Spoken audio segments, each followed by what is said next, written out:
ఇప్పుడు నేను మీకు చూపించే వెంచర్ వచ్చేసి భువనగిరిలో అండి. భువనగిరి వివరా హోటల్ ఆపోజిట్ ఉంటుంది. అటు నుంచి వెళ్ళొచ్చు. ఇటు భువనగిరి ఓల్డ్ హైవే ఉంది కదా, టౌన్లో నుంచి మనం హైవే ఎక్కేది. సో ఆ రోడ్లో నుంచి కూడా రావచ్చు అండి. సో ఇది డిస్టెన్స్ వచ్చేసి వరంగల్ హైవేకి జస్ట్ ఒక 400 మీటర్స్ ఉంటుందండి. కొత్త కలెక్టరేట్ ఉంది కదా, భువనగిరి కలెక్టరేట్ ఉంది కదా, అక్కడ నుంచి జస్ట్ ఒక 800 మీటర్స్ ఉంటుందండి. సో ఇది టోటల్ వచ్చేసి 92 ఎకరాల వెంచర్ అండి, పెద్ద వెంచరు. సో ఇది YTD అప్రూవ్డ్ అండి, YTD అప్రూవ్డ్ లేఅవుట్.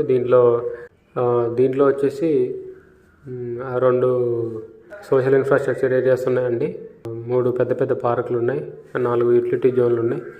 సో దీంట్లో రోడ్లు వచ్చేసి 100 feet road, 60 feet road, 40 feet road, 30 feet roads ఉన్నాయండి. రోడ్స్ అన్నీ CC రోడ్లు అండి. దీంట్లో ఇది యాదగిరిగుట్ట పరిధిలో ఉంది